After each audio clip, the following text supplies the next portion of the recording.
and warm welcome to all of you who have been watching this remarkable film, A Tree of Life. And we hope you'll stay and join us for a few moments and the opportunity to hear a conversation with some of the people who made and participated in the film.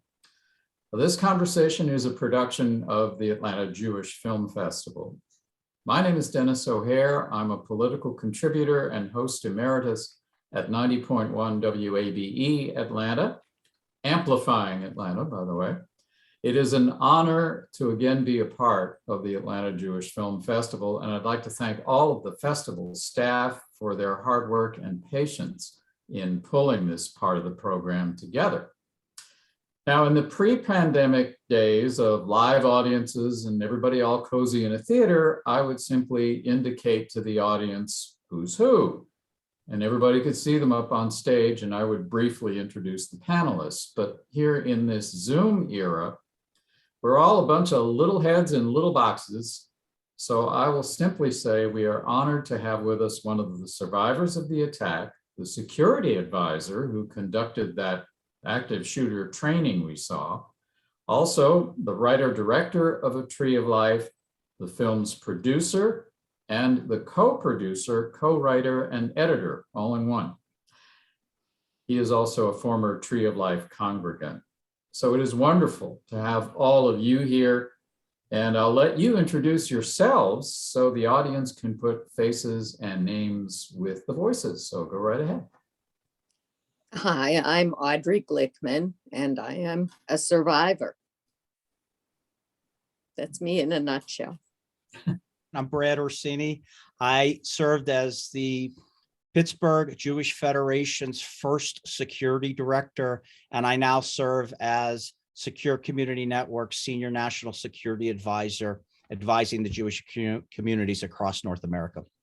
Hi, everyone. Thanks for joining tonight. I'm Susan Margolin, and I'm the producer of the film, Tree of Life. Hi, everyone. Thank you so much for watching the film and being a part of this important and meaningful conversation. I'm Trish Adlesic, the director and producer. And I'm Eric Schumann, and I'm the editor and former congregant of Tree of Life. Thanks to you all and to the audience. As you probably know, if you've been in on Zoom meetings, we have the dreaded delay at different points, sometimes in between different places where we're all located. So we appreciate your bearing with us if sometimes we talk over each other or there are little spaces in between our talking. And I'll point out also for the benefit of the audience that we are all using first names here. Audrey, I'd love to start with you since you survived the attack. And it's you who opened and closed the film. First of all, thank you for your voice then and now. How are you doing?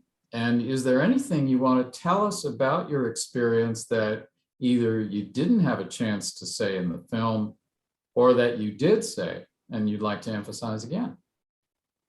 Well, thank you. Thank you very much. Actually, after the shooting, my first impetus was to get up and speak and shout and tell the world that we can't accept this as a way of life.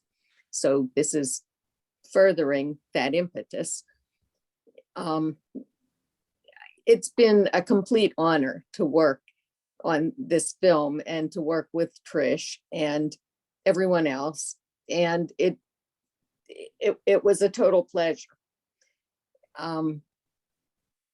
I am glad to be furthering the cause. One thing about this film that I hope comes through, I'm pretty sure it does, is that we are all people. We may be Jews who were attacked, and we may be being attacked because we're Jews, but we are all just people. We're people in the film. We have lives. We do other things besides just being Jewish. And once everyone accepts everyone else as just people, we're that much closer to having unity in the world. Anybody else have any preliminary thoughts before we get into some of the specific questions about the film? If I may, I'd really like to thank Trish, Susan, and Eric, because I think this film really demonstrates from Pittsburgh, then to Poway, Jersey City, Muncie, the events that happen in Colleyville, Texas, how important it is for preparedness in our community. And Trish, thank you from the bottom of my heart, what you are doing to really help bring that awareness, not just for what happened to Audrey and all those survivors, but really to help communities thrive, empower them, and build resilient communities. And that's what I do. And I want to thank you for helping us do that. Well, I want to just say that it's been a profoundly and deeply meaningful journey for me to have this incredible, gracious opportunity to have Audrey with her incredible shofar telling us and sharing with us the teachings of the Torah and how we can do better, and to have Brad's never-ending commitment to want to protect us and protect all people, and to just be absolutely committed and determined to keep people safe and to reach people so we can change hearts and minds. We see almost daily, tragically, what happened in Texas, what happened in New York City with a woman, abusing a child, spitting on him, saying, Hitler should have finished the job. I mean, it's beyond nauseating. Thank God she was arrested. And even last night and over the weekend in Miami, the letters that were left in people's homes about COVID, it just is staggeringly shocking to me, the continuance of it all. And, we believe in the power of art, and that we can reach people by sharing a lens into the lives of others. And, Susan is my daily, producer partner. Every day I wake up with a renewed energy to say, what else can we be doing? I'm sure I drive her crazy sometimes. She's so good at what she does, but I'm determined to make a difference in this way. And Eric, he was so kind and patient with me, with my notes and wanting to make it a house. How can we relate? How can we reach people? So this is not a singular medium, it's a very much a collaboration. And, I knew right away, I was in Pittsburgh the day of the attack, and I knew right away I had a vision for their voices and wanting them to have the opportunity to have agency in telling their stories if they so wish to, and to have a platform of release and to communicate what they've experienced and what they've learned from this and what we can actually learn from it, which is the key here. And so just want to express my enormous gratitude on all levels for the ongoing efforts we're trying to do with the film. So thank you. And Susan and Eric, I want to bring you into this with a question that kind of picks up on what Audrey especially and Trish were saying. Before we even talk about some of the specific points that you guys are making in the film,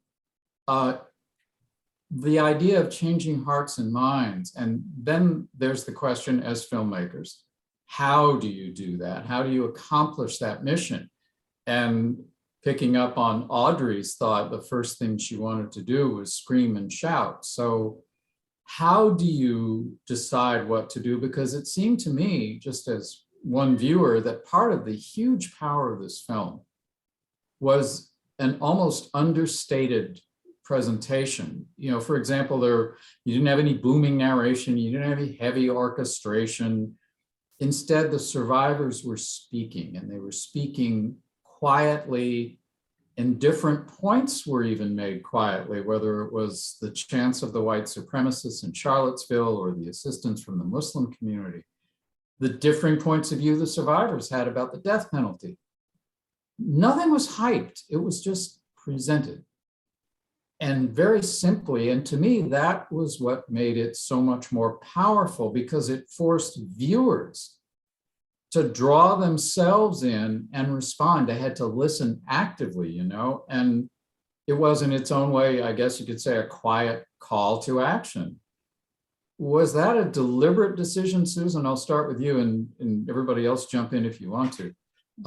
Was that a deliberate decision, or did it happen organically, or am I completely on the wrong track here? No, you're absolutely right, Dennis. I mean, the testimony that the survivors give and the power of their stories just struck us as needing no embellishment.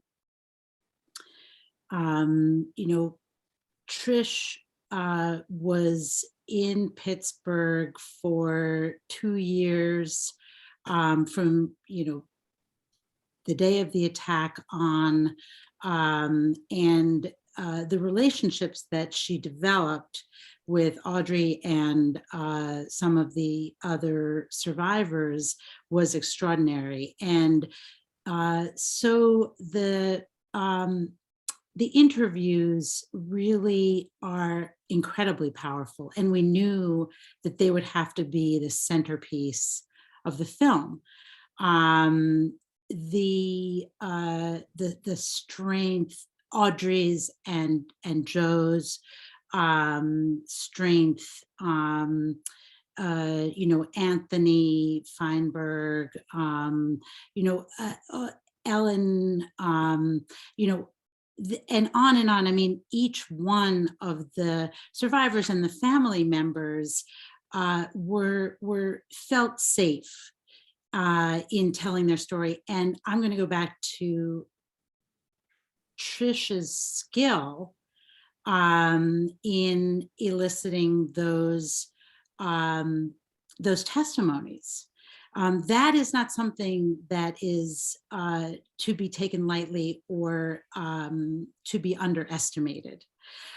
So, going back to your question, absolutely, we understood that it wasn't necessary to hit people over the head with our messaging, because the subjects of the film are so incredibly articulate and lead the way. They light the path for us. Eric, is there anything you want to add to that? Yeah, sure. I agree with what Susan said, that Trish's kind of impetus with the film helped kind of brought that technique or that approach to the fore from the very beginning.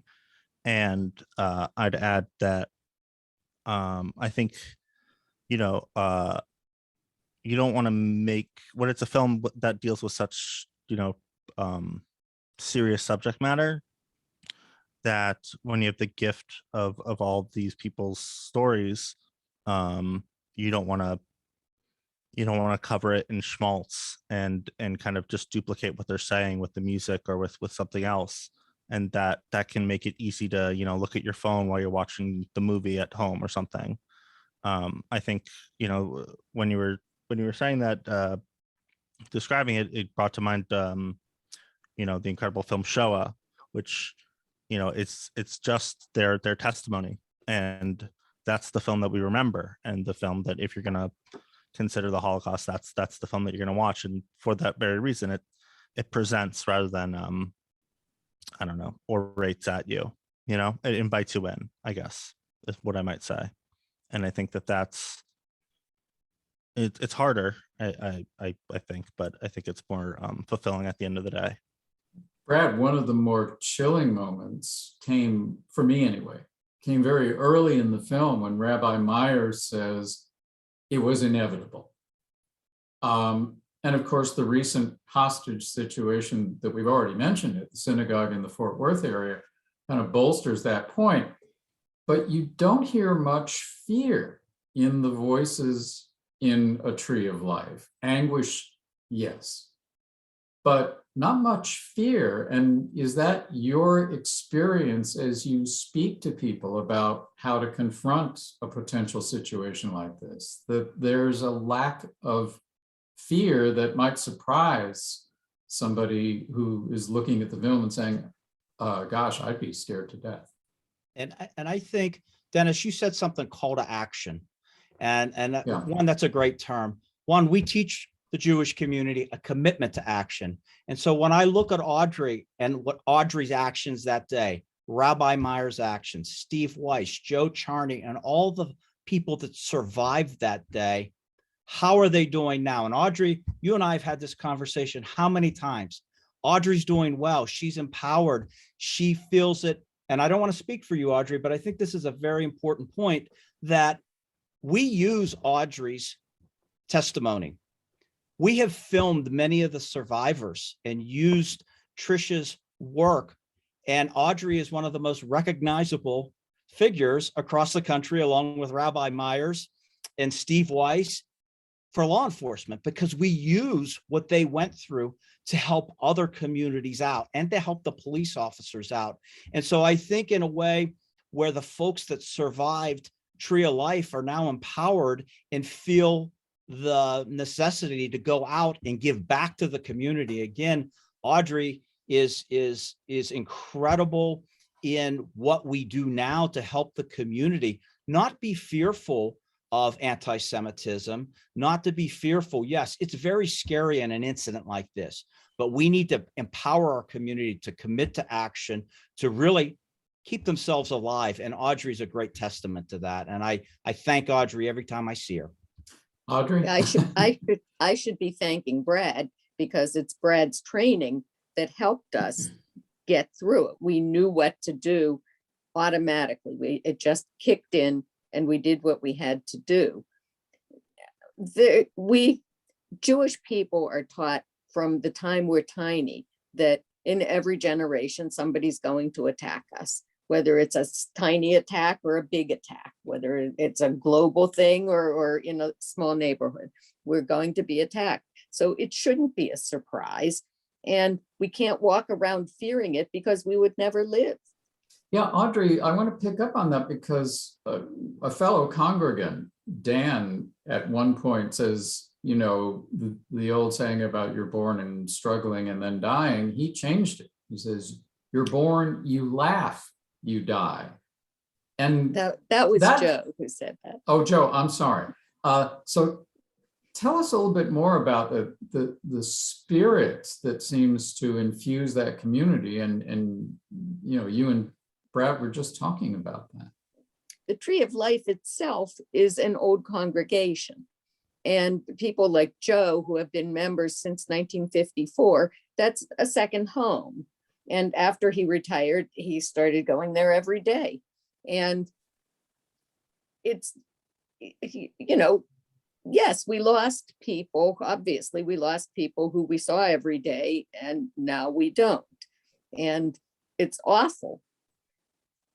At the same time, before, during, and after, we have to understand that we have to keep living. We have to take life as it comes to us. Being afraid makes no sense in that. We just have to keep going. And Joe's attitude of we're born, we laugh, and we die is really his philosophy of how to deal with life. And it works for him. I mean, he's a serious person. He in his career, he was a psychiatrist, and he ran for part of his career, he ran a 900 patient state hospital as the head medical person. So he has a good perspective on what life is and can be. But and he was also in the army in the war. But what's the point of going forward in fear? We have a mission to do. If we're born Jewish, we have a mission to do. We have to convey to the world that, look, we've been given these rules and life can be wonderful if we live by these rules. If we walk around afraid, nobody's going to want to emulate that. Trish, one of the things you then did was sort of place this attack in the context of the larger context, I should say, of white supremacy.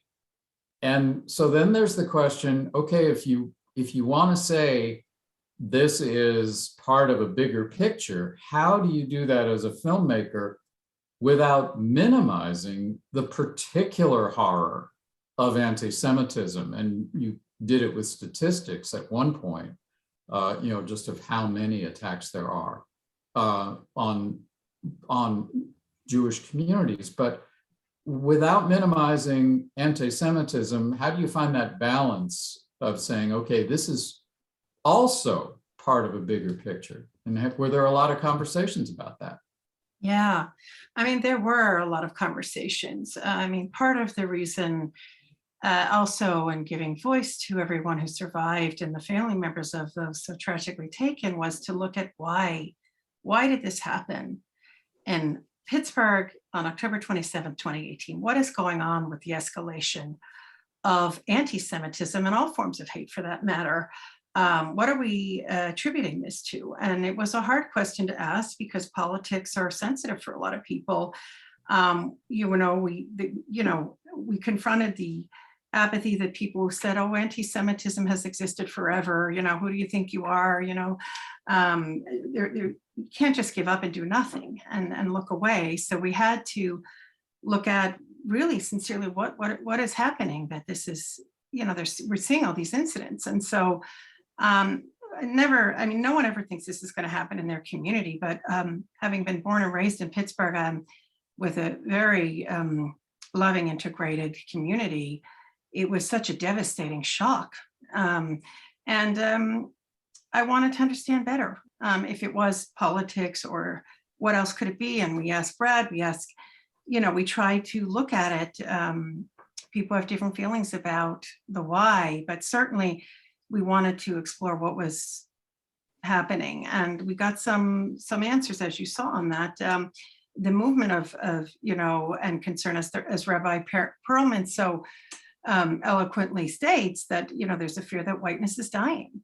And why is that? I mean, that's what our country was founded on, essentially, and this idea that we would kind of take over the nation and set it up in this way. So what's really that all about? So that's really what we wanted to look at, because it is an escalation. As you mentioned at the end of the film, we talk about the number of incidents in 2020. There were over 2,000 anti-Semitic incidents. And we look at the data that helps us understand that, and we confer with people that are, in the trenches working on this daily, people like Deborah Lipstadt and she's a professor at Emory University here in Yes. Atlanta and has written extensively on this. I'm sure most people in the audience know that, but just in case. Yeah, no, thank you for that. We can't be afraid to look at politics. I mean, if we can't look at it in the documentary medium, where can we? I mean, we live in a soundbite culture. People knew the corner of the building. That's all they saw. But to have the opportunity in the film to go much deeper and to have this conversation as to the why was really part of the intention to explore and understand how this could happen and what's currently happening. We're now in 2022 and we continue to see these incidents, and it's quite alarming and disturbing. And I talked to Brad just before we joined the Q&A about what else we can be doing to work together and addressing this. What can our talking points be? How can we reach people?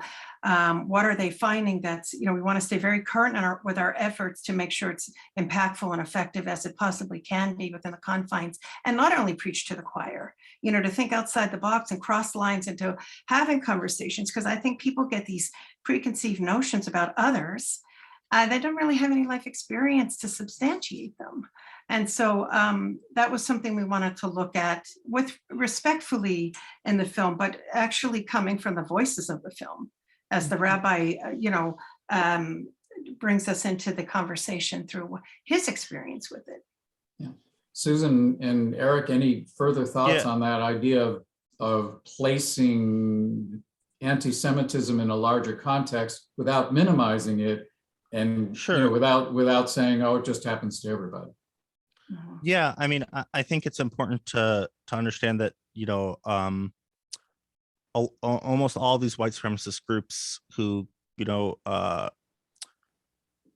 enact hate on Black people or Asian people, behind a lot of their hatred is anti-Semitism as well. That they bring people in on hate of black people or hate of Asian people, and they say, or they tell them, the world's wronging you. And then it's like, well, who controls the world? It's the Jews. And so that is behind so much of it. But that they don't just hate Jews, they hate anybody who looks different from them. And I think to combat only anti-Semitism is to not actually be enacting like a Jewish impulse, which is to really to help all people regardless of their faith or sexuality or whatsoever. And I think that was something that we wanted to embrace in the film is kind of the Jewish impulse to help, and to rise up and to help those who are being attacked. And so when it is us that is being attacked, yeah, we're gonna raise our voices and say that it's us, but we're also gonna try and bring up the others who are also being attacked. And so I never thought about it as a minimization of Judaism, of anti-Semitism to bring up the larger context. I thought of it as if we didn't do that, we were shirking our duty as filmmakers and as Jews. No, go I ahead. find it much harder to stand up for ourselves than to stand up for others who are being attacked. And in fact, those others came to us and helped us as well. Wasi Muhammad is a good Yes. example. Immediately after the shooting, we all went to our Jewish community center to find each other and to see who had survived. And one of the people there was the head of the Black Political Empowerment Project, a local organization that fights against the othering of Black people and does it through politics. And the fellow who runs it has been doing this sort of thing for many decades, and I've worked with him on many initiatives. And seeing him there meant everything to me, because that meant that somebody knew that this was a case of hatred. It didn't have to be anti-Semitism. It didn't have to be against any particular thing. Although, of course, the Jews were the first recorded instance of othering, because way back in Exodus 1:8, we were othered by the Pharaoh, who that generation of Pharaoh had no idea what we had done for Egypt during the famine, and said, who are all these people multiplying? They must be the cause of all our problems. Let's enslave them right now. So I still find it difficult to fight for us and to try to claim our rights much more than to help others who need our help. Susan, anything you want to add to that? Yeah, I think the Jewish notion of tikkun olam, healing the world, is really, I mean, it's in the film, and it's an ethos that I think you'll find throughout the film. I think that the communities, various communities, the Black community, the Muslim community, immigrant communities who are targeted by white supremacists, and right-wing extremists of all shades, need to basically understand that we're all fighting a common enemy. And that, we need to be allied. We need to form a strong network to fight this threat, which is, a threat not only to our communities, but to our very democracy, which I think we're feeling, in 2021 and 2022 more acutely than we have, perhaps since the Civil War. So, I think that it's, incumbent upon all of us to work together and to understand how to ferret out this poison in our country. I will also say that I was actually, quite moved during the Colleyville, Texas crisis, to hear the head of the Muslim community in that, Dallas, Fort Worth, Colleyville area, talk about how there was a strong alliance between the congregation that was attacked and the Jewish community in the region and the Muslim community. And, I think that's a really hopeful sign. And, I think now we need to look for those hopeful signs, because there's so much pain surrounding us. We have to understand that there are positive forces working together, and we need to really lean in to those alliances. And the film certainly highlights those. Believe it or not, we're already fairly short of time here, but Audrey, I want to start with you on this one, but everybody else jump in, as time permits here, because there's a question that's sort of prompted by what we're talking about, part of the mission of the film as being, which is changing hearts and minds. Audrey, you probably have run into this. What if the people that you're most trying to reach, those that you're most trying to change, aren't interested in looking at not only a different way of looking at things and a different way of living, but in fact, they think there's nothing wrong with them. And they tell themselves that it's they who are under attack. Well, we do encounter problems like that often. We have a problem with our entire world, that we make everything either black or white, no shades of gray. Everything is divided and polarized. And as long as we keep going like that, we're going to keep seeing this problem. And it's not only with this kind of prejudice, it's with everything in life. We keep saying it's either this or that. There's no area in the middle. And here in the United States, we have a two-party political system. Maybe we should start creating more political parties to represent smaller groups of people, so that we don't always have it's either this or that.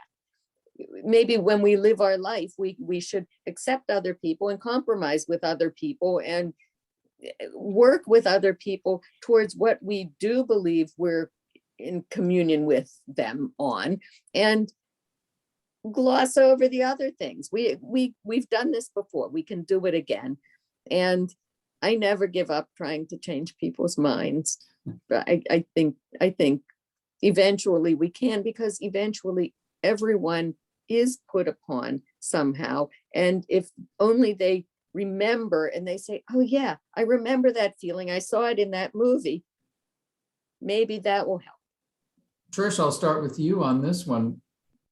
In the film, we're told that the rules of the Torah are a tree of life.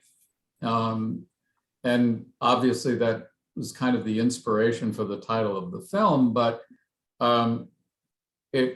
you think, well, it's a story that starts with an attack on a synagogue called the Tree of Life. Was there a particular point in calling it a Tree of Life? I think that the universal symbol of a tree of life was really important to me. I think so many different faiths relate and understand it. And, the symbolism of a tree, the strong roots, the connectedness that it has, the power that it has to bring us nurturing and healing, and the things that it can blossom and reach. So I thought about it, and I thought, yes, unfortunately, that is how it was known. The name of the shul is Tree of Life, but the deeper spiritual symbolic meaning was powerful and really resonated. And I think we wanted to bring that universality into it with the title. I mean, we were thinking, Tree of Life as they prayed. We were, Audrey will tell you and everybody, one of the things with taking a trauma-informed approach to a project is to collaborate and to share ideas and to what do you think is most impactful and how can we reach people? And one of the ways is spiritually through the symbolism of that. And so while it is the name of the synagogue where the horrific attack took place, it has a much deeper meaning. And we want to shed light through the symbolism of a tree of life, and shedding that light, we smother the darkness and we want to push back the hate and bring in the love. And so I think it seemed simple enough of a title and a message and a symbol to really have it be relatable by many people of all walks of life. Brad, you deal with telling people how to protect themselves from an attack. In other words, for when the light is not there, how optimistic are you that the light can reach people? I don't want to say I'm not optimistic. I am very optimistic, and I'm optimistic for the community in the way we prepare our community to help keep themselves safe. We really have seen since the attack in Charlottesville, this incredible downward spiral and this increase in anti-Semitism since that time. And unfortunately, we are so divided as a country because of things like the attack in Charlottesville demonstrated that what a person like me does, we have to help our communities now really be more resilient and help bring this message. So I don't want to say I'm not optimistic. I'm optimistic when I prepare our community, when we go to an area and we bring them some kind of empowering training. Atlanta is a great example. We have my colleague who is also a retired FBI agent, Neil Rabinowitz. So if the attendees that are watching this have not been trained, I think it's a great way to start as well, kind of bringing that strength through awareness and training to report these signs of hate. And I think we no longer in our community can dismiss anything. We can't normalize anti-Semitism. When I first joined Jewish Communal Security 5 years ago to pretty much this day, anti-Semitism was a way of life. And I think I've seen a lot of the community that normalized it and just ignored it. We can't do that anymore. So we need to report it. We need to empower ourselves. And with our strength and people like Audrey, hopefully we can turn other people's minds. We're stronger than hate. That's our motto here in Pittsburgh, and we will continue to be that way. Eric, how optimistic are you, and how important do you think your film can be in making that happen? Oh, I'm optimistic. I think that, I think that most people's hearts and eyes can be open. I would hope that the film is helpful. That's why we do it. It's just a question of reach, of getting more people to see it. So, tell your friends, tell your neighbors. I think that if you're not optimistic, then what are you doing? We wouldn't be doing this if we weren't optimistic. Susan, how about you? I'm an optimist. I do believe that